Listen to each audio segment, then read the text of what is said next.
سے تم ماننے لگو گے۔ ہمارا تو یقین ہے کہ تم کو صحیح حدیث کیا، اگر اللہ بھی اتر کر کہہ دے کہ یہی صحیح ہے تب بھی تم نہیں مانو گے، کیونکہ وہ تمہارے من کے خلاف ہے، تمہارے پسند کے خلاف ہے۔ لو ہم پوری سند کے ساتھ سند بھی پڑھ دیتے ہیں، کتاب کا بھی نام بتا دیتے ہیں۔ اگر تم کو علم سے کوئی مس ہے تو نشان لگا کر بتا دینا کہ اس میں یہ راوی صحیح نہیں ہے، ضعیف ہے۔ صحیح روایت پوری سند کے ساتھ میں پیش کیے دیتا ہوں انشاءاللہ ثم انشاءاللہ، قیامت کی صبح تک بھی ان کے سے معاملہ بنے گا نہیں۔ دیکھو حافظ ابن عبد البر رحمۃ اللہ علیہ مالکی مسلک کے ہیں، میں نے یہ تہیہ کر رکھا ہے کہ آج کی گفتگو میں جو دلائل پیش کیے جائیں گے اس میں حنفی اہل علم اور حنفی علماء کم سے کم ذکر میں آ گئے۔ شافعی، حنبلی، مالکی، جو لوگ احناف کے خلاف ہیں لیکن علم حدیث ہے، حدیث کا علم ہے ان کے پاس، الحمدللہ وہ چاہے کوئی بھی ہو حقیقت کو ماننے پر مجبور ہے۔ حافظ ابن عبد البر رحمۃ اللہ علیہ نے اپنی کتاب التمہید جلد نمبر 8 صفحہ نمبر 164 دار الکتب العلمیہ بیروت کی دار الکتب العلمیہ کی شائع کردہ التمہید جو ہوگی اس کا جلد اور صفحہ دے رہا ہوں۔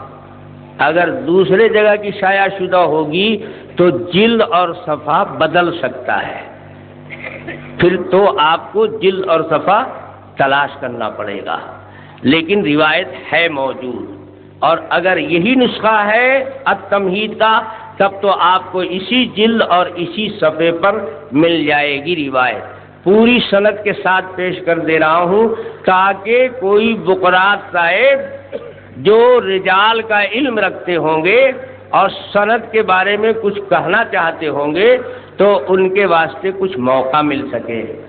حافظ ابن عبد البر رحمۃ اللہ علیہ فرماتے ہیں ذکر الاسرم قال حدثنا ابو الولید الطیالسی قال حدثنا حماد بن سلمة عن عاصم الجحدری عن عقبة بن صحبان سمع علیا یقول فی قول اللہ عز وجل، حضرت علی رضی اللہ تعالی عنہ حضور اللہ تبارک و تعالی کے قول فصل لربک وانحر کی تفسیر میں فرماتے ہیں قال وضع الیمنى علی الیسرى تحت السرۃ، حضرت علی فرماتے ہیں کہ ونحر کے معنی ہے نماز پڑھو، ونحر اور ہاتھ کہاں رکھو، وضع الیمنى علی الیسرى تحت السرۃ، دائنا ہاتھ بائیں ہاتھ پر تحت السرۃ ناف کے نیچے۔ لو حضرت علی رضی اللہ تعالیٰ عنہ سے ایک سند سے ابو داؤد میں آیا کہ سنت یہ ہے کہ دائنا ہاتھ بائیں ہاتھ کے اوپر کہاں رکھا جائے، ناف کے نیچے۔ اس کی سند میں ضعف تھا، لیکن یہاں تو بحمداللہ کوئی ضعیف راوی نہیں ہے، سند متصل ہے، اور سیدنا علی کرم اللہ وجہہ فرماتے ہیں کہ قرآن کا حکم یہ ہے، تفسیر میں فرما رہے ہیں اللہ تعالیٰ کے حکم کا منشا یہ ہے، یہ اللہ تعالیٰ کہنا چاہ رہے ہیں کہ جب نماز پڑھو تو ہاتھ کہاں رکھو، وضع الیمنى علی الیسرى تحت السرۃ، ہاتھ ہونا چاہیے پایا ہاتھ بائیں ہاتھ کے اوپر داہنا ہاتھ، اور ہونا کہاں چاہیے، ناپ کے نیچے۔ اس لیے تو نہیں بتا رہے ہیں کہ ناپ کے نیچے خواہش ہے، لیکن خواہش والوں کو بلی کو خواب میں چھیچڑے نظر آئے، ان کو نظر آیا کہ خواہش کی وجہ سے، تو تم خواہش کی وجہ سے عورت کے بارے میں سمجھے تھے اور خواہشی کی وجہ سے مرد کے بارے میں سمجھے، تو تمہارے دماغ میں آ رہا ہے کہ عورت کی خواہش دبوائی سینے پر ہاتھ رکھوا کر، تو مرد کی خواہش دبوانا چاہیے وہاں پر ہاتھ رکھوا کر جہاں پر ان کا جی چاہ رہا ہے۔ تو تمہارا جی چاہ رہا ہے تو رکھ لو، اس میں حنفیوں کے اوپر الزام رکھنے کی کیا ضرورت ہے؟ کسی حنفی نے بحمد اللہ تعالی کسی ذمہ دار حنفی نے اور کسی ذمہ دار حنفی فقہ کی مستند کتاب میں کسی مصنف نے ہرگز یہ نہیں لکھا ہے کہ مرد ناپ کے نیچے اس لیے ہاتھ باندھے کہ اس کی خواہش ناپ میں ہے اور عورت اس لیے ہاتھ باندھے کہ اس کی سینے میں خواہش ہے۔ جس نے بھی لکھا بطور حکمت کے لکھا، بطور علت کے نہیں لکھا۔ علت تو اصل اس کی حکم رسول ہے، علت تو اصل اس کی قرآن اور حدیث کے اندر آیا ہوا حکم ہے۔ اللہ تبارک و تعالی نے حکم دیا، سرور کائنات آقائے دو جہاں جناب محمد الرسول اللہ صلی اللہ علیہ وسلم نے حکم دیا ہے۔ میرے بھائیوں، جب اللہ کے نبی کا حکم ہے، جب سرور کائنات صلی اللہ علیہ وسلم کا عمل ہے، جب آپ کے صحابہ اس کو سنت بتا رہے ہیں، تو امام ابو حنیفہ رحمۃ اللہ علیہ نے اسی کو سنت بتا دیا، تو کون پریشانی کی بات ہو گئی؟ آپ کہو گے کہ صاحب اوپر بھی تو آیا ہے، تو بھائی اوپر بھی آیا ہے، ناف کے اوپر آیا ہے نا، تو ناف کے اوپر تو یہیں سے شروع ہو جاتا تھا، تم یہاں کیسے چلے آئے؟ ناف کے اوپر تو پیٹ کا بہت بڑا حصہ ہے، تو اوپر ہی باندھنا تھا، تو یہیں پر ہتے، یہاں اس لیے آئے کہ ان کو مخنث بننے کا شوق ہوا۔ ہم تو کہتے ہیں کہ اور اوپر باندھ لو، یہیں کس سے تمام ہو جائے۔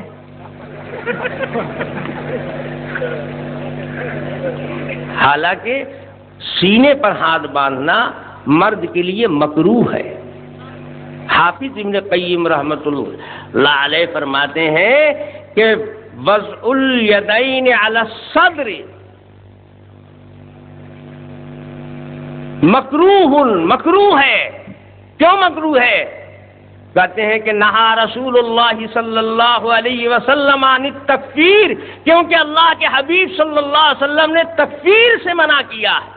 اور تکفیر کہتے ہیں لغت میں وضع الیدین علی الصدر کو، سینے پر ہاتھ دونوں رکھا جائے، تو سینے پر دونوں ہاتھ رکھنا یہ رسول اللہ صلی اللہ علیہ وسلم نے منع کیا ہے، اور ہم نہیں کہہ رہے ہیں، حافظ ابن قیم کہہ رہے ہیں۔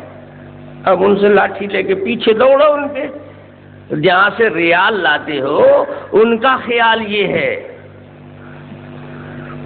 ان کا خیال ہے سینے پر مت باندھو، تو یا تو باندھو تو پیٹ پر، اور نہیں تو بہت شوق ہے تو یہیں پھانسی لگا دو۔ اوپر جانے کا شوق ہے تو ایک دم ہی اوپر چلے آؤ، اور اگر خواہش دبانے کا شوق ہے تو بھائی مردوں والا حصہ تم ہی لے لو۔ عورتوں کے لیے حنفیوں نے سوچا، مردوں کے لیے تم سوچ لو، تو انشاءاللہ بہت جلد سمجھ میں آ جائے گا۔ لا حول ولا قوت الا باللہ۔ کس پھکڑ کو بٹھا دیا تھا انہوں نے؟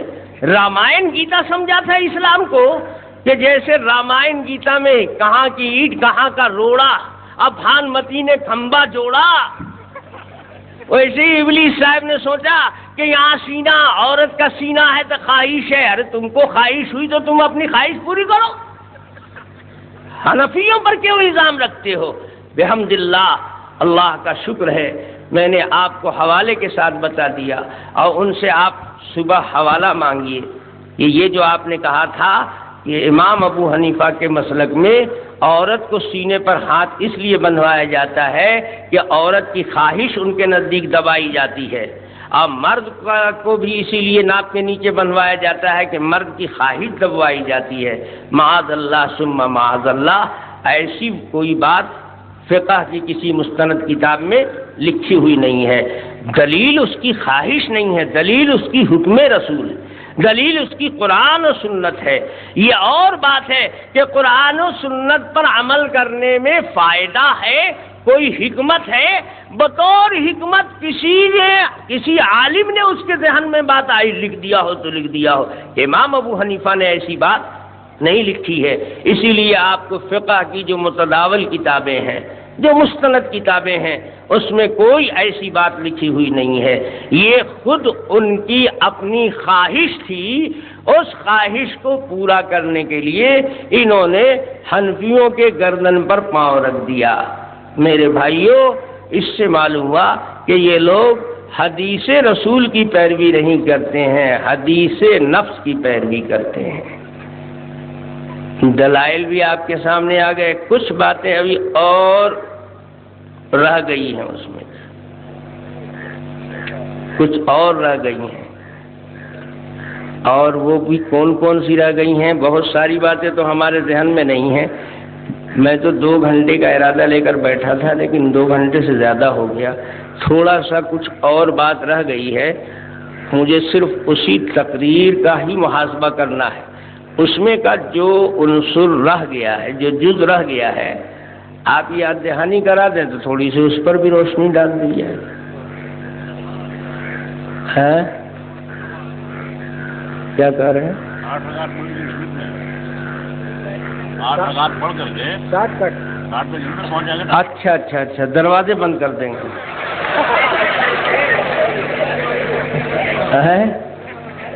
ہاں، جنت میں جا کے دروازے بند کر دیں گے. چلو بھائی، تو پہلا اہل حدیث جو جنت میں جائے گا، اب وہ دروازہ بند کرے گا کہ آخری؟ یہ نہیں بتایا. پہلا اہل حدیث جو جنت میں جائے گا وہ دروازہ بند کر لے گا، تو باہر خالی ہم ہی رہیں گے کہ باقی اہل حدیث بھی رہ جائے گا؟ یہ سوچ بھی نہیں کیا. اور اگر پہلا والا چلا جائے گا، سب سے پہلے غیر مقلد مان لو چلا جائے گا جنت میں، تب پہلا والا جا کے بند نہیں کرے گا، آخری والے تک کا انتظار کرے گا. تا آخری والا آتے آتے تو جب تک سارے مقلد جنت میں ڈھوک جائیں گے، تب گیٹ بند کرو گے تو وہ بعد والا غیر مقلد بچے گا، باہر وہی رہے گا ہمیشہ. مقلد کوئی باہر نہیں رہے گا. اگر پہلے ہی والا جا کر فرض کر لو غیر مقلد سب سے پہلے ڈھکا، اب پہلا غیر مقلد جاتے ہی اندر سے بند کر دیا گیٹ، تو جتنے غیر مقلد ہیں اس کا مطلب سب جہنمی ہوں گے، ایک ہی جنتی ہوگا. وہ بھی بیوقوف سمجھا کہ جنت بھی ہمارا مدرسہ ہے، یا اپنا گھر سمجھا باپ کا. کیا سمجھ کر بولا؟ کہا تو کہ گیتا رامائن پڑھنے والے کو بیٹھا دیا، تو جتنا بھر میٹیریل تھا اس کے پاس اتنا بھر چلا بیچارہ، اور جہاں دماغ نہیں کام کیا تو وہاں اجتہاد شروع کر دیا. اجتہاد بھی ایسا غلیظ اجتہاد کہ مت پوچھیے. تو انہی میں کا ایک اجتہاد یہ تھا کہ جنت میں اہل حدیث ہی جائیں گے، اور کوئی حنفی، شافعی، مالکی، حنبلی نہیں جائے گا، اس لیے کہ جنت میں کیلکولیٹر والا جائے گا. جنت میں کون جائے گا؟ کیلکولیٹر والا جائے گا نا. اس غریب کو معلوم نہیں ہے کہ کیلکولیٹر والے کا جنت میں گزر ہی نہیں ہے. اللہ تعالیٰ نے کیلکولیٹر والے کو دیکھا اور اللہ کا پارا چڑھ گیا، بدتمیز نہیں تھا، کدھر آیا تو ملا. یہاں کیلکولیٹر کمپیوٹر نہیں چاہیے، انگریز کی اولاد. تب اللہ تعالیٰ کیا چاہیے آپ کو؟ کہا میزان عدل قیامت کے روز رہے گی قائم. قیامت میں کیا چلے گا؟ میزان عدل. میزان چلے گی کہ کیلکولیٹر ہے؟ میزان، ترازو، انصاف کی ترازو والے ہم لوگ ہیں، کیلکولیٹر والے تم لوگ. اللہ میاں کہتے ہیں کہ ہمارے یہاں کیلکولیٹر والا نہیں آئے گا، آئے گا بھی تو دوسرے انگریزوں کی سائڈ میں رہے گا. ہمارے یہاں کون رہے گا؟ میزان عدل قائم کی جائے گی، ترازو. اور ترازو میں تولا جاتا ہے کہ گنا جاتا ہے؟ بولو. ترازو میں گنتی کرتے ہیں نا. ترازو کاہے کے لیے ہے؟ گنتی کرنے کے لیے سامان ہے، تولنے کے لیے. تو معلوم ہوا کہ اعمال کی روح وزن ہے، گنتی نہیں ہے. اسی لیے اللہ تبارک و تعالی نے فرمایا ہے کہ گنتی چاہے زیادہ ہو اور وزن میں کم ٹھہرے گا، تو اعتبار گنتی کا ہوگا کہ وزن کا؟ وزن کا ہوگا، اعتبار گنتی کا نہیں ہوگا. فَأَمَّا مَنْ ثَقُلَتْ مَوَازِينُهُ فَهُوَ فِي عِيشَةٍ رَاضِيَةٍ. جس کی نیکیوں کا وزن کا پلہ جھک جائے گا، نیکیوں کا وزن زیادہ ہوگا، وہ جنت میں تو کیلکولیٹر بتاوے گا وزن کم ہے کہ زیادہ؟ بولو، تو کیلکولیٹر والا تو نہیں جائے گا جنت میں، تو دروازہ کاہے کا بند کرے گا؟ لگتا ہے یہ سب جہنمی گروپ ہے، وہیں جا کے لڑے گا، وہ کہے گا کہ ہم ہی رہیں گے اس میں ہنفی نہ آنے پر۔ ٹھیک ہے بابا، رہو، مبارک تم کو، کر لو گیٹ بند۔ کیلکولیٹر کمپیوٹر والا تو جنت میں جائے گا ہی نہیں، یہاں تو میزان عدل ترازو رکھی جائے گی انصاف کی۔ اور یہ ابلیس آیا تھا تو کیلکولیٹر لے کر کے آیا تھا، تو کیلکولیٹر لے کے دوڑو گے بھی جنت کے طرف، مار کے فرشتے بھگائیں گے کم وقت۔ ادھر کہاں چلا رہا ہے انگریز کا بچہ، چل ادھر، تیرا گروپ ادھر ہے۔ یہ میزان عدل یہاں قائم کی جائے گی، اور اعمال جھک جائیں گے۔ جن کے اعمال، نیک اعمال کا پلہ جھکے گا وہ کامیاب۔ بھائیو ایک بات لیکن یاد رکھو، دو چیزوں سے نیکیوں کا وزن بڑھتا ہے۔ دو چیزیں ہوں گی تو نیکیوں کا وزن بڑھے گا۔ دو چیزیں کیا ہیں؟ پہلی چیز اخلاص، نیک کام کیا جائے لیکن اس کا مقصد اللہ کی رضا، اس کا مقصد دکھاوا ریاکاری نہ ہو، اس کا مقصد لوگوں پر اپنی بزرگی جتانا نہ ہو، سیاسی تصوف و سیاسی نماز نہ ہو، اللہ کے واسطے نماز پڑھی گئی ہو، اللہ کے لیے صدقہ کیا گیا ہو، اللہ کے واسطے روزہ رکھا گیا ہو۔ اگر نیکیوں میں اخلاص ہوگا تو نیکیوں میں وزن پیدا ہوگا۔ پہلی چیز اخلاص، اور دوسری چیز مطابقت سنت کی، اتباع سنت، پیروی سنت کی۔ اور سنت کہا جاتا ہے اللہ کے حبیب سرور کائنات جناب محمد الرسول اللہ صلی اللہ علیہ وسلم کے طریقے کو، اور حضور نے اپنے صحابہ کے طریقے کو کیا کہا ہے؟ صحابہ کے طریقے کو نبی نے کیا کہا ہے؟ اب دیکھیے 12 بجے رات کے بعد ان بیلنس ہو ہی جاتا ہے دماغ۔ ارے صحابہ کے طریقے کو نبی نے کیا کہا ہے؟ سنت۔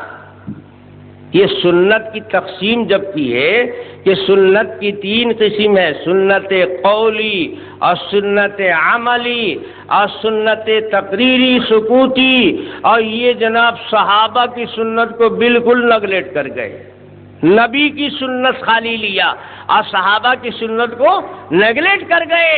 حالانکہ سنت میں صحابہ کی سنت بھی داخل ہے، اور ہم نے آپ نے داخل نہیں کیا ہے، اماموں نے داخل نہیں کیا ہے۔ سرور کائنات آقا نامدار جناب محمد الرسول اللہ صلی اللہ علیہ وسلم فرماتے ہیں علیکم بسنتی و سنت خلفائی الراشدین المہدیین، تمہارے اوپر میری سنت بھی لازم ہے اور میرے خلفائے راشدین کی سنت بھی۔ خلفائے راشدین کون کون ہے؟ صدیق اکبر خلفائے راشدین میں نمبر 1 پر ہے، اس کے بعد نمبر 2 میں سیدنا فاروق اعظم رضی اللہ تعالی عنہ، اس کے بعد نمبر 3 میں سیدنا عثمان غنی رضی اللہ تعالی عنہ۔ تو پیغمبر کہتے ہیں عمر کا طریقہ سنت، اور یہ لوگ کہتے ہیں یہ ہے بدعت عمری، عمر کا طریقہ بدعت، نبی کہتے ہیں سنت، اہل حدیث کہتے ہیں بدعت۔ تو نبی کی مانے کہ اہل حدیث کی مانے؟ بولو ایمانداری سے، تم اہل حدیث اگر ہوتے تو یہ حدیث رسول ہے کہ خلفائے راشدین کے عمل کو سنت کا نام دو، اور تم کیسے اہل حدیث ہو کہ اس کو بدعت کا نام دیتے ہو؟ اگر فرض کر لو کہ 20 رکعت تراویح نبی سے نہ بھی ثابت ہوتی اور واقعی عمر ہی نے جاری کیا ہوتا، تب بھی اس کو نبی کے کہنے سے سنت کا نام دینا چاہیے، نہ کہ بدعت کا نام۔ فرض کر لو کہ فاروق اعظم کے زمانے کے پہلے ایک مجلس کی 3 طلاق ایک ہی ہوتی تھی، بالفرض کر مان لو ایسا، حضرت عمر ہی نے 3 کو 3 کر دیا، تو اگر عمر بھی کر دیے ہوتے تو یہ عمر کا طریقہ ہوتا، تو نبی اس کا نام کیا رکھ رہے ہیں؟ سنت، اور یہ کیا نام دے رہے ہیں؟ عمر کی سیاست۔ بتائیے نبی کے طریقے پر کون چل رہا ہے؟ ہم چل رہے ہیں کہ تم چل رہے ہو؟ ایک صاحب سے میری ملاقات ہوئی، میں نے پوچھا جناب کا اسم گرامی، تو نام بتانے کے ساتھ کہا سلفی۔ تو ہم نے کہا سلفی کے کیا معنی؟ کہیں اس میں قلب ماہیت تو نہیں ہوگا، سفلی کو کہیں سلفی تو نہیں پڑھ دیا غلطی سے؟ یعنی سلفی کا مطلب ہوتا ہے سلف کے طریقے پر چلنے والا۔ تو ہم نے کہا کہ سلف میں سے تو شیطان بھی ہے، اس کے طریقے پر چلنے والے کہ نہیں اسلاف صحابہ تابعین اسلاف ہیں، تو ان کا جو طور طریقہ تھا اس پر ہم لوگ چلتے ہیں۔ تو ہم نے کہا کہ حضرت عمر تو سلف میں آتے ہیں، ان کے طریقے پر ہم چلتے ہیں، تم تو مخالف ہو اس کے۔ عثمان غنی تو سلف میں آتے ہیں، ان کے طریقے پر ہم چلتے ہیں، تم کیسے سلفی؟ سلف کے طریقے پر ہم چلے، سلف کی قدردانی ہم کریں، سلف کا احترام ہم کریں، اور سلف کے اوپر تان زبان تان تم دراز کرو، سلف کو تان کو تشنیع کا نشانہ تم بناؤ، سلف کے طور طریقے کو بدعت تم کہو، مکروہ تم بتاؤ، اور تم ہو گئے سلفی۔ واہ رے بیٹے، شادی کر کے ہم لائے، بیوی بن گئی ان کی، کمال ہے۔ کیوں؟ ان کے پاس زر ہے نا، زر ہے، زر زور جس کے پاس ہوتا ہے وہ تو دھاندلی کرتا ہی ہے، زبردستی۔ کیوں؟ میرے پاس زور ہے، میرے پاس زر ہے، تو میں زبردستی کروں گا، تم کیا کر لو گے؟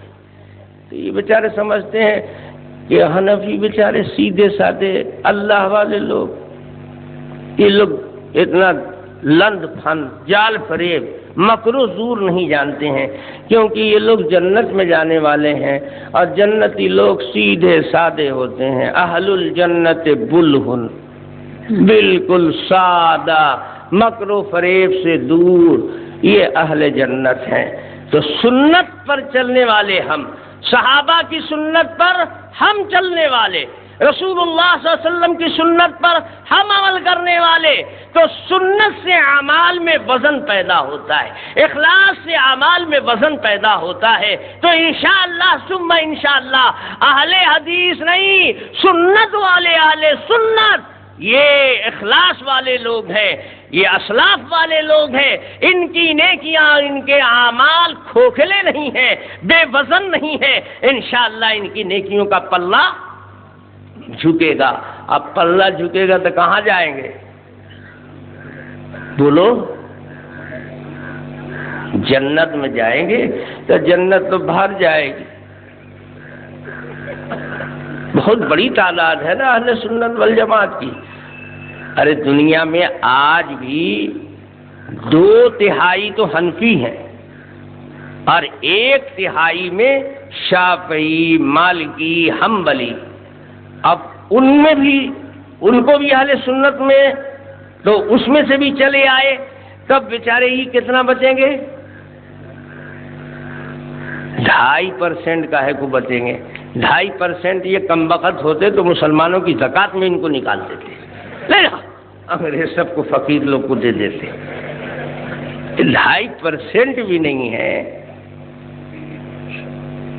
ہمارے یہاں بہار میں ایک چڑیا ہوتی ہے، اس کو ٹٹیہری کہتے ہیں، سنا ہے؟ ہاں، یہ چڑیا رات کو سوتی ہے تو چت سوتی ہے، ٹانگ اوپر کر کے، اور سارے پرندے چنگل سے پکڑ کے شاخ کو ٹانگ نیچے کر کے سوتے ہیں۔ تو ایک روز سارے پرندوں نے اس سے پوچھا کہ تو ایسے کیوں سوتی ہے؟ سب پرندے جب ایسے سوتے ہیں تو تجھ کو بھی ایسے ہی نہیں سونا چاہیے؟ نہ، ہم سب کے ساتھ چلیں گے، اہل حدیث پہچان لیے جاتے ہیں، الگ میری شان الگ، ٹانگ اوپر۔ کیوں بھائی تو اوپر ٹانگ کر کے کیوں سوتی ہے؟ کہتے ہم ہی ہیں کہ تم سب زندہ ہو، تم سب تو چنگل نیچے رکھ کے، پاؤں نیچے کر کے، اور رات کو خراٹا لے کے سوتے رہتے ہو۔ تم لوگ کو کیا خبر ہے اگر آسمان گر پڑے گا تو پسا جاؤ گے کہ نہیں؟ تو ہم ایسے ٹانگ رکھتے ہیں کہ میرے سارے پرندے بھائی لوگ بچ جائیں، اگر آسمان گرے بھی تو میرے ٹانگ پر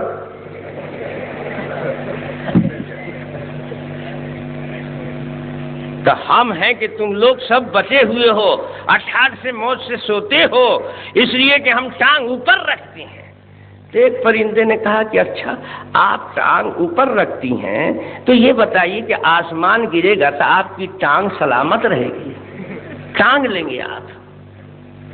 تو دیکھا اپنی ٹانگ کو تو اس میں اتنی صلاحیت ہے نہیں۔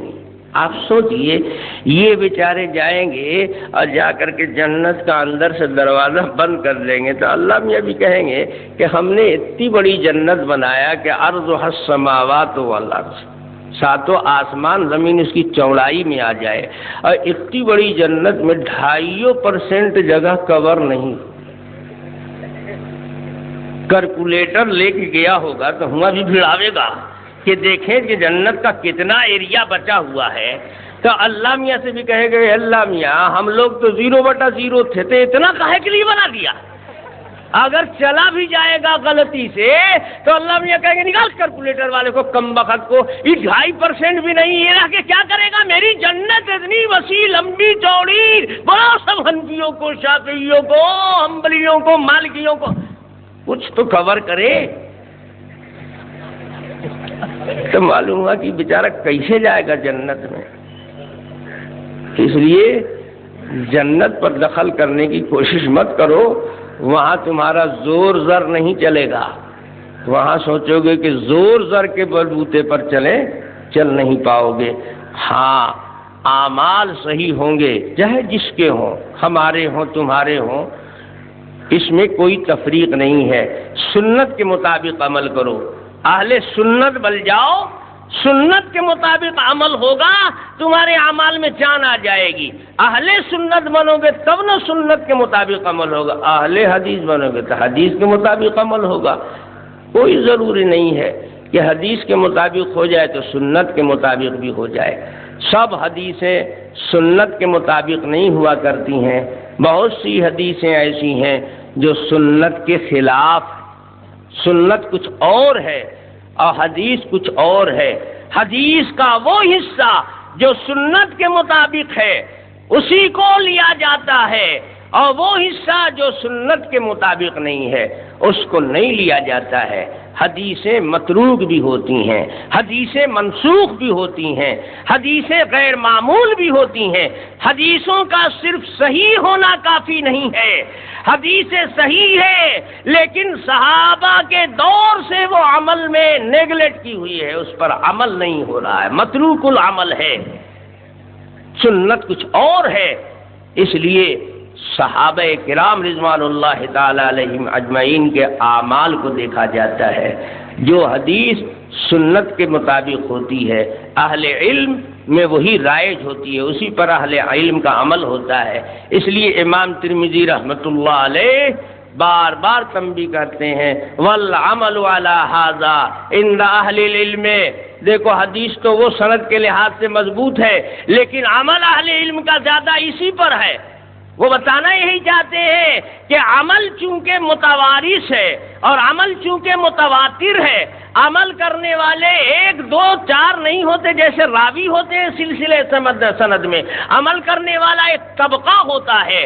اگر ایک طبقہ صحابہ کا عمل کرتا آ رہا ہے، پھر صحابہ کے بعد کا ایک طبقہ اس پر عمل کرتا آیا، پھر اس کے بعد والا ایک طبقہ عمل کرتا آیا، تو یہ تعداد 2 4 10 کی نہیں ہے، سینکڑوں ہزاروں کی ہے۔ یہ تواتر سے سنت متواتر عمل میں ہوا کرتی ہے اور حدیث روایات میں احاد ہوا کرتی ہیں۔ سنت میں کوئی احاد نہیں ہے، سنت متواتر ہیں۔ اس لیے چاروں مسلک یہ متواتر العمل ہے۔ ہر زمانے میں اتنے لوگ شافعی فقہ پر عمل کرتے آئے ہیں جن کا اتفاق علی القسم محال ہے عادتاً۔ ہر لوگ اتنی بڑی تعداد میں فقہ حنفی پر ہر زمانے میں عمل کرتے آئے ہیں کہ ان کا اتفاق علی القسم محال ہے۔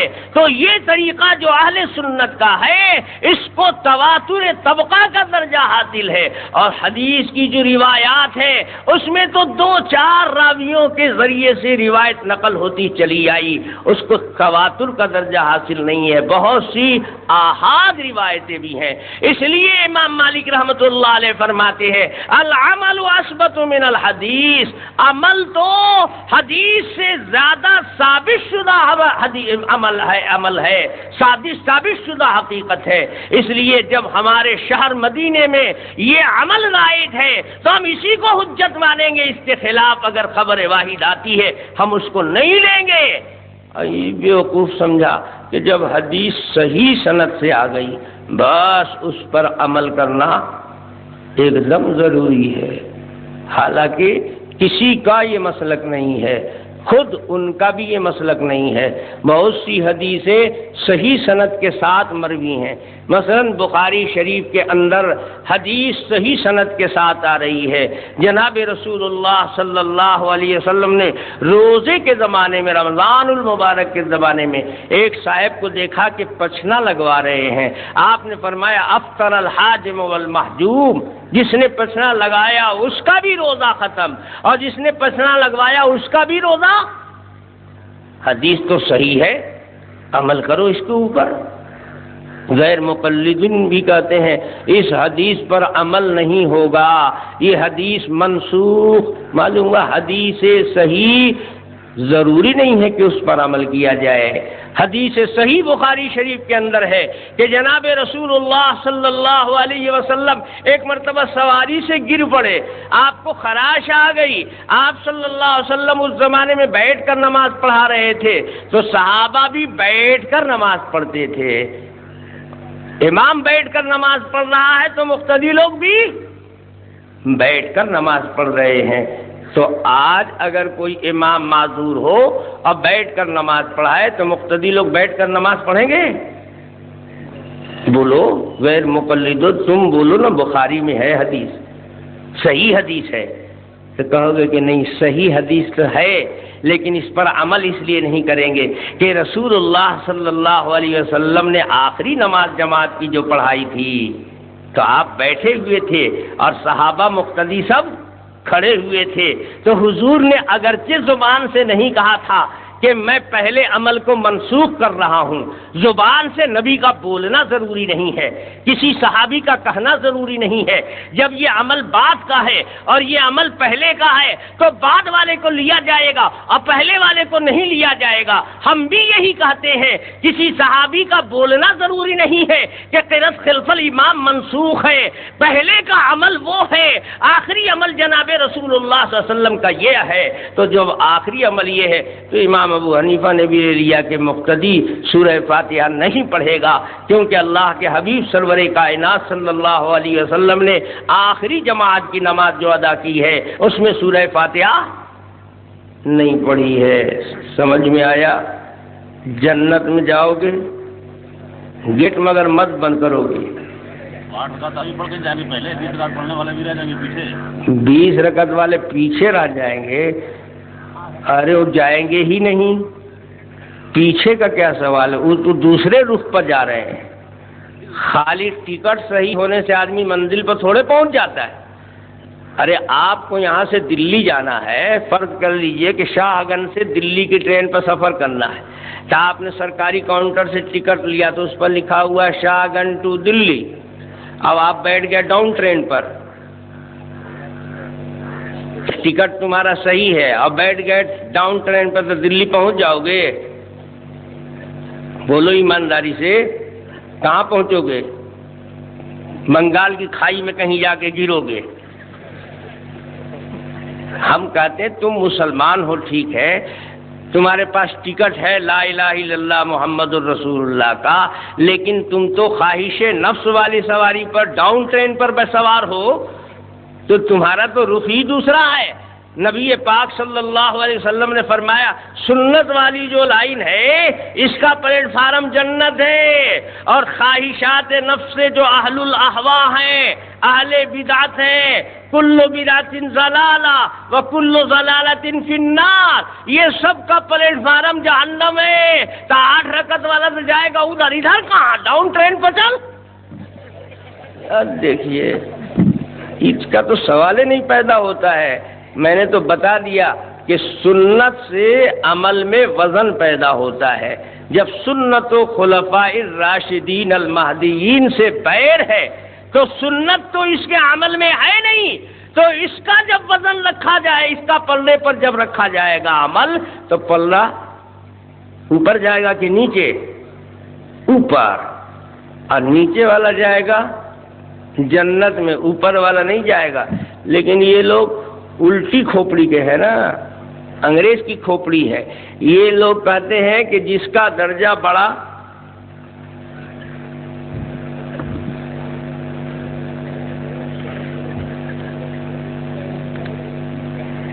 دیکھیے بار بار یہ جو پرزہ دے رہے ہیں، ان کو چاہیے کہ صدر صاحب کو دیں. اس مجلس کا موضوع کچھ اور ہے.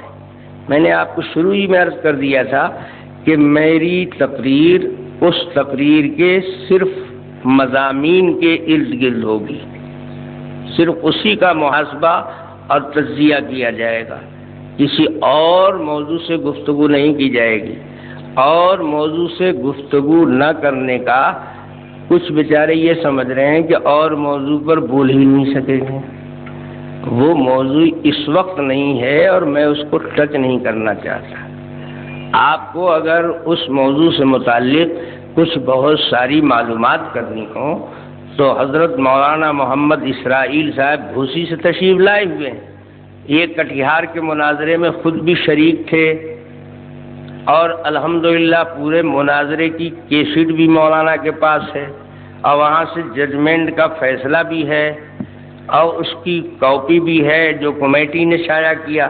وہ ساری چیزیں آپ کو یہاں ملیں گی. آپ ان سے حاصل کریں، مجھ کو چھیڑنے کی کوشش نہ کریں. میں جدھر جا رہا ہوں ادھر ہی جانے دیجیے، ادھر مت رخ کو موڑیے. پہلی بار پرزہ آیا میں نے اس کو اسی مصلحت کے پیش نظر انداز کر دیا. اب دوبارہ بھی ادھر سے آ رہا ہے. یہ کاروائی ہمارے مہربان لوگ کی ہے، چونکہ ان کی جان نکل رہی ہے تو سوچ رہے ہیں اس مصیبت کو ادھر پھینکو. تو یہ مصیبت تو آج آپ سے ٹلنے والی ہے نہیں، یہ تو آج آپ ہی کے لیے آئی ہوئی ہے. ابھی کچھ ابلیس صاحب کی تقریر میں کا اور کچھ حصہ رہ گیا ہے، اب آپ یاد کیجئے. 20 رکعت تراویح کا مسئلہ جو ہے، ہاں 20 رکعت تراویح کا مسئلہ ہے، لیکن ان کی تقریر میں یہ مسئلہ نہیں ہے. میں نے تو تقریر ہی کے اندر رہنے کی بات کی ہے.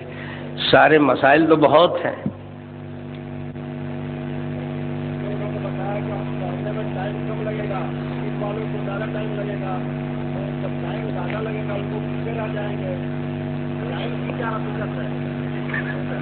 ٹائم کی کیا حقیقت ہے؟ ٹائمے کے لیے نا بیچارے کیلکولیٹر لائے تھے، ابھی تک حقیقتیں سمجھ میں نہیں آئی.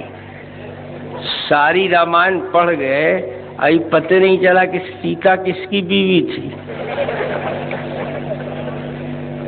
ارے کوئی اور نئی بات جو ان کی تقریر میں رہ گئی ہو اس کو یاد دلاؤ تو اس پر توجہ دی جائے. یہ ساری بات تو آ گئی. 20 رکعت تراویح اس وقت موضوع نہیں ہے. اس کو اگر تفصیل سے سمجھنا ہو، بہت 500 صفحے کی کتاب ہماری اس پر ہے، احسن التنقیح لرکعت التراویح، پڑھیے اس کو. سب موضوعات پر بہت باتیں ہو چکی ہیں اور بہت مواد ہے.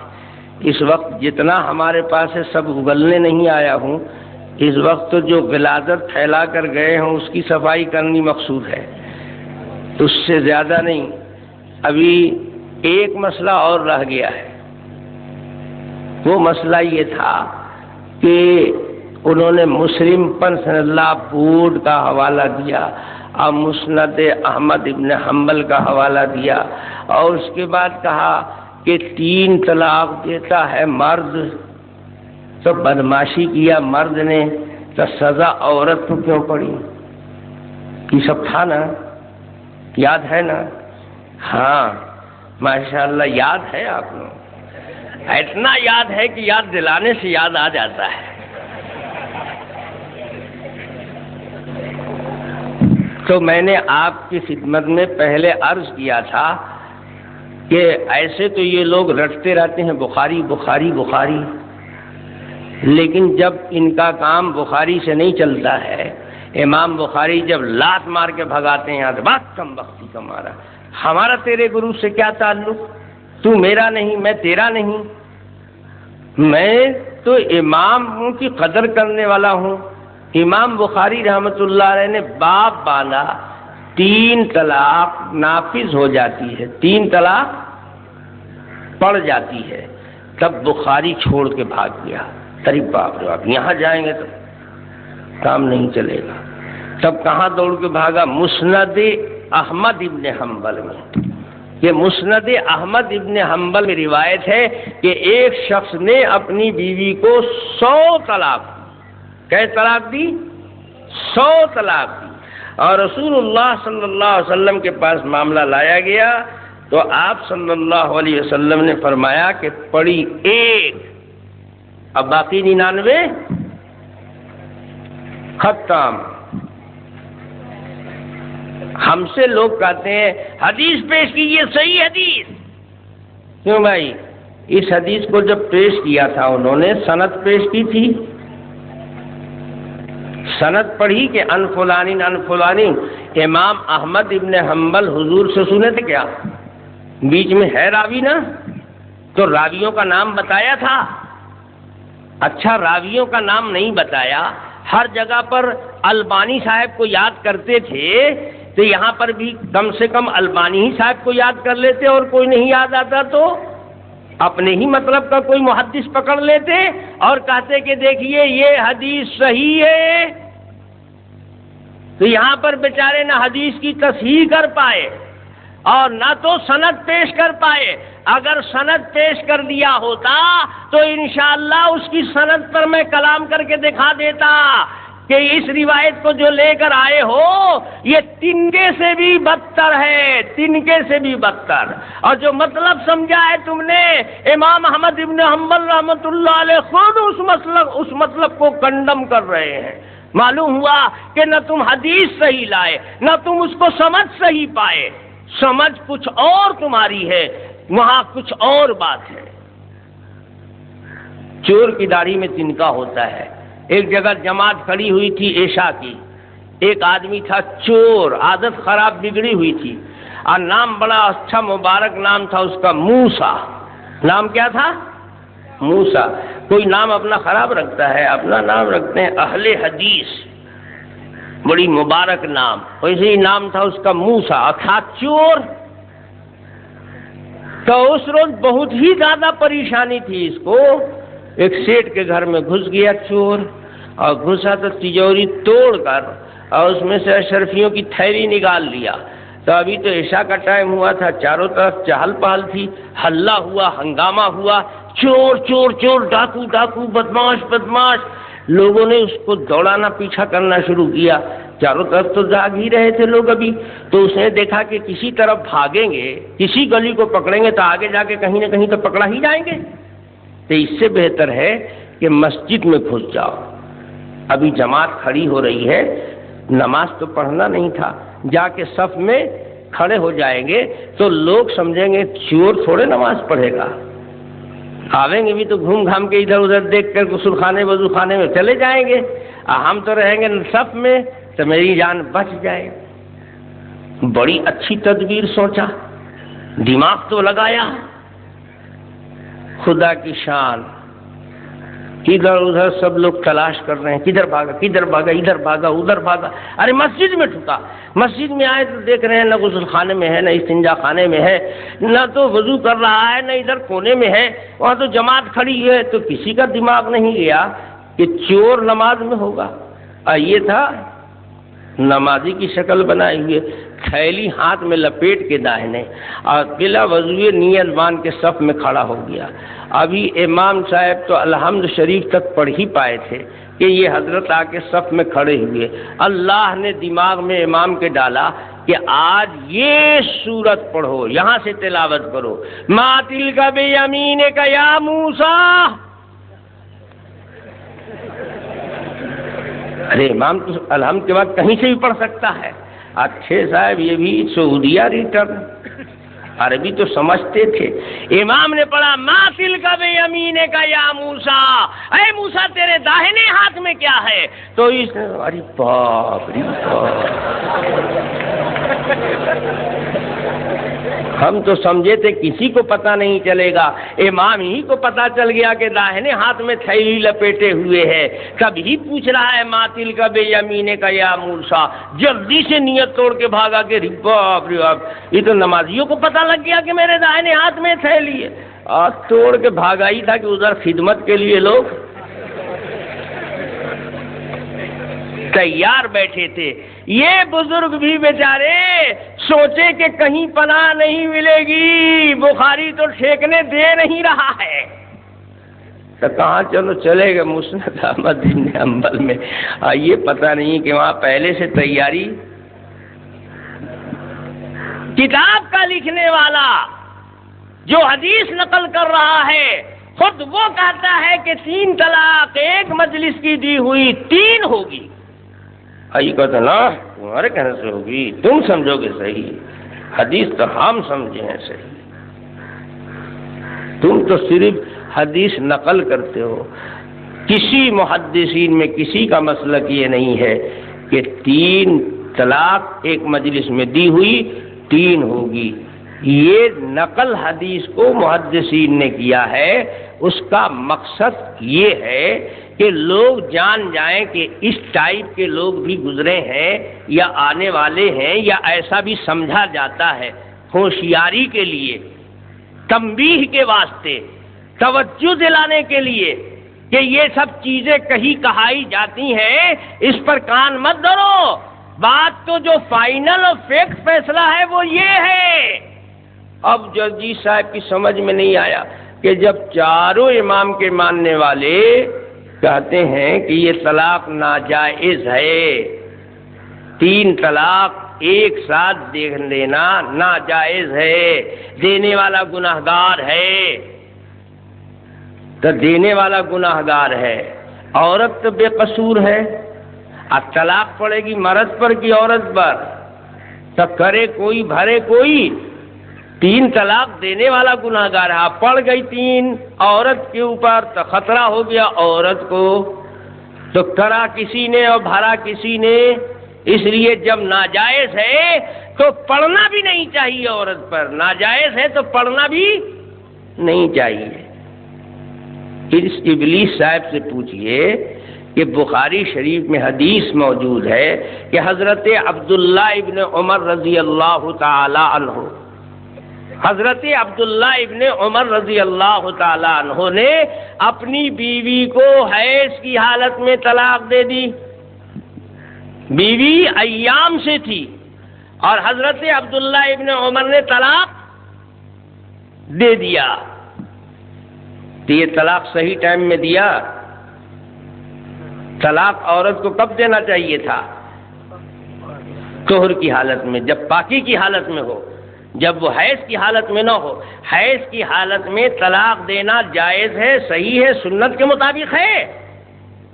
بولو.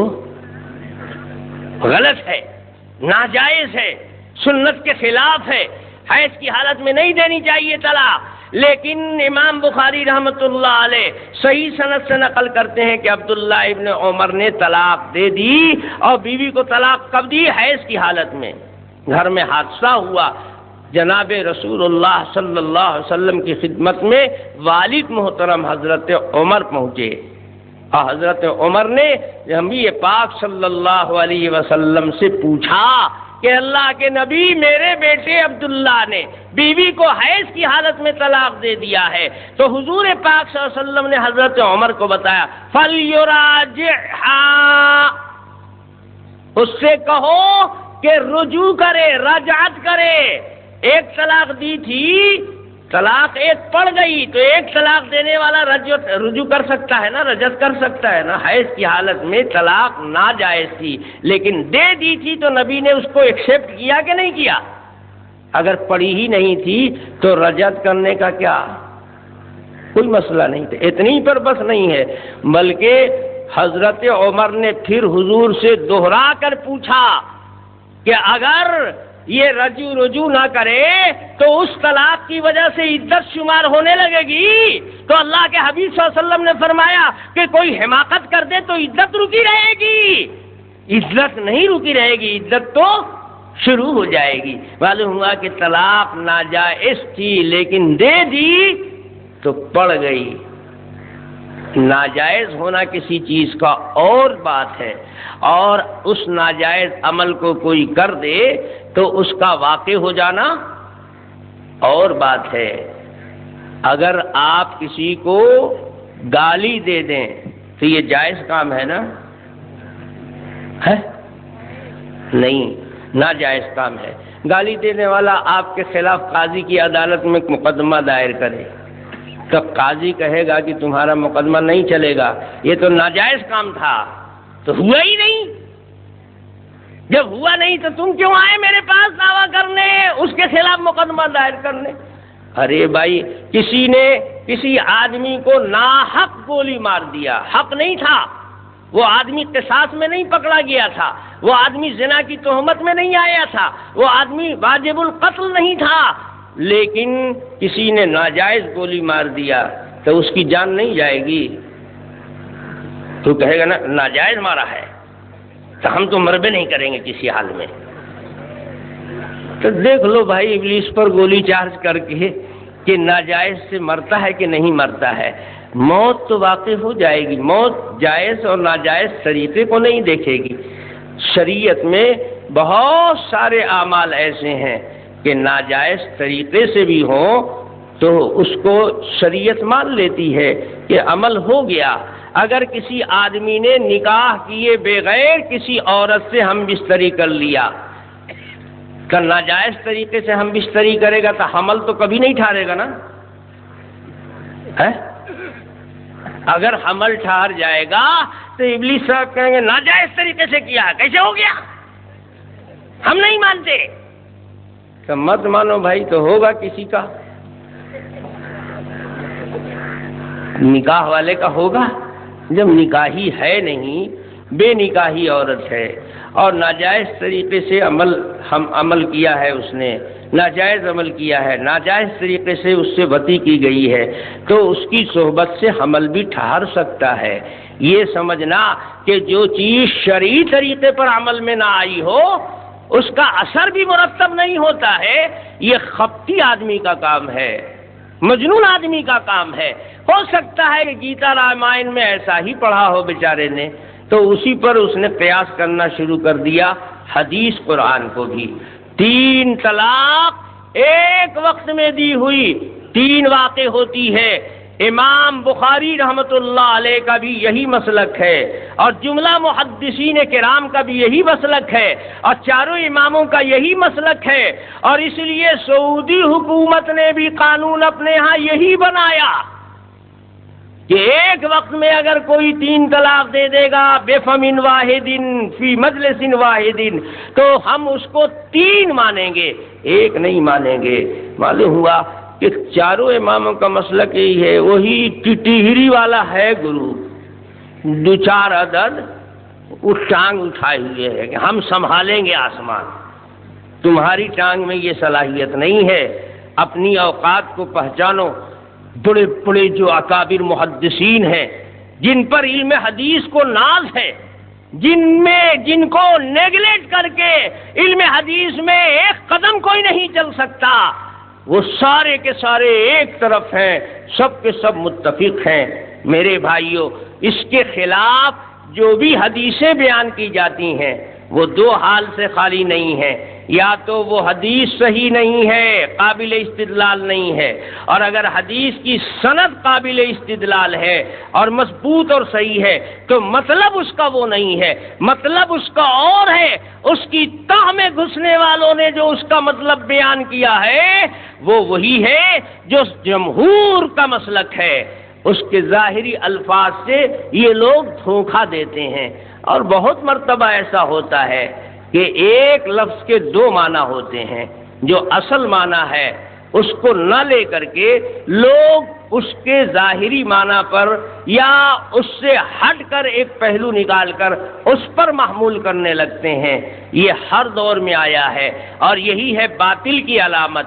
باطل الفاظ تبدیل نہیں کرتا ہے، الفاظ کے معنی تبدیل کر دیتا ہے. باطل کی پہچان ہے کلمۃ حق ارید بہ الباطل.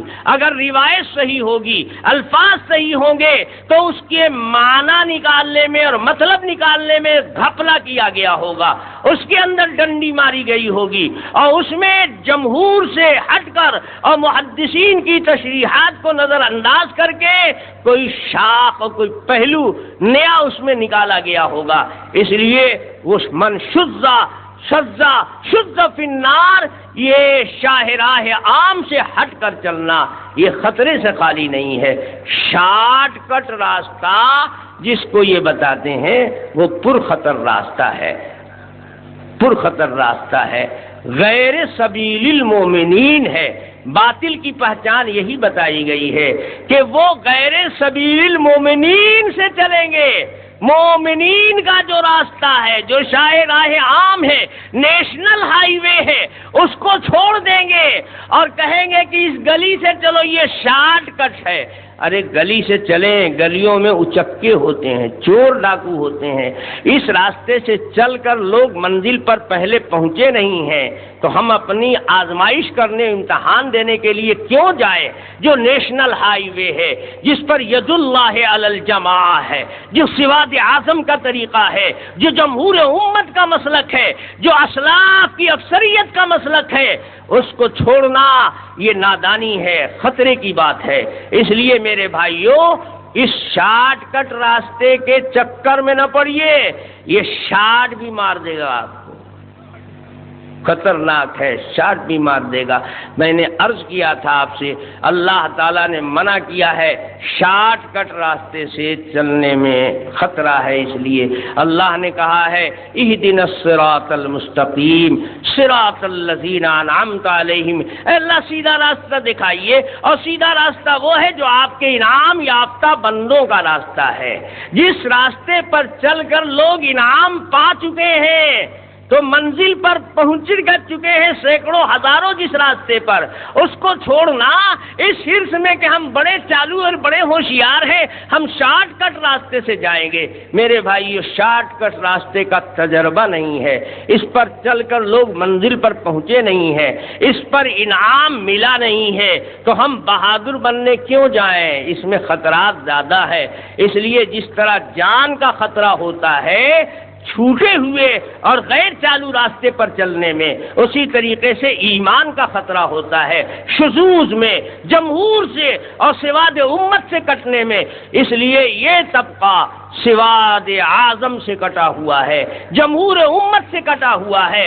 اس راہ پر چلنے میں خطرہ ہے، ہو سکتا ہے کہ کبھی منزل پر پہنچ جائے اور اس کا بھی امکان ہے کہ رستے میں لٹ جائیں.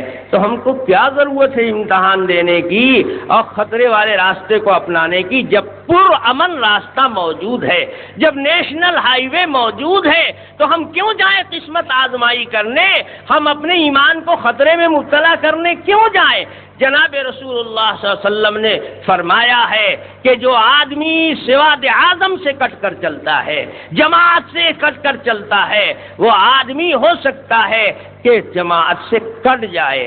جماعت پر اللہ کا ہاتھ ہوتا ہے، رحمت اور شفقت و پیار سے اللہ تبارک و تعالی اس پر نظر کرم فرماتے ہیں، اور جو اس سے ہٹتا ہے اللہ اس کو ہٹا دیتے ہیں. خطرہ ہے کہ وہ راستہ جہنم کی طرف لے جائے گا. شذوذ راستہ جہنم کی طرف لے جاتا ہے. انما تاکل الذئب القاسیہ، شکار اسی کو بھیڑیا کرتا ہے جو بکری ریوڑ سے کٹ کر چلتی ہے، بڑی بہادر بن کر چلتی. سب ادھر ہم تو ادھر سے جائیں گے، ادھر سے گئی اور بھیڑیے نے اچک لیا، اور جو ریوڑ سے چل کر چلتی ہے بکری، اس پر بھیڑیوں کا حملہ نہیں ہوتا ہے، اس لیے شیطان کے لیے آسانی ہے، اس میں چلنے پر شکار اپنا کر لے گا، اور اس راہ پر چلنے میں اللہ تعالیٰ کی حمایت اور شفقت اور جمہور امت کا جو برکت والا راستہ ہے، اللہ پاک اس کی وجہ سے حفاظت فرماتے ہیں۔ میرے بھائیوں، جتنا مجھے یاد رہا اس کے تمام مشتملات کو میں نے کوشش کیا کہ اس کا احاطہ کر لیا جائے۔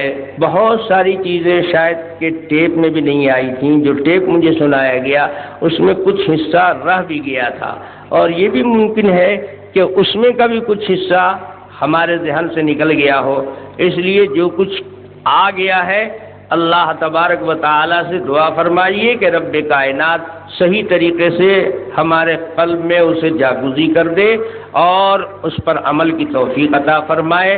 اللہ رب العزت سے دعا فرمائیے پروردگار عالم ہم سب کو ہدایت کی راہ پر چلائے اور سارے عالم کے ایمان والوں کے لیے ہدایت کا راستہ کھول دے۔ ہم لوگ اگر جنت میں پہلے گئے تو ہم لوگ تو بھائی گیٹ نہیں بند کریں گے، اللہ تعالیٰ جس کو چاہیں گے جنت میں داخل کر دیں گے۔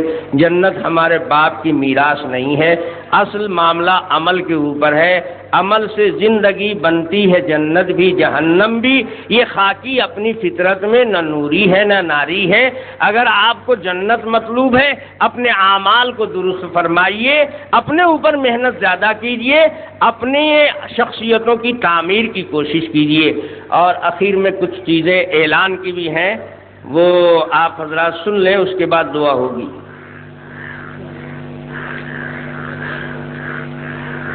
ٹھیک ہے، ادھر ہے۔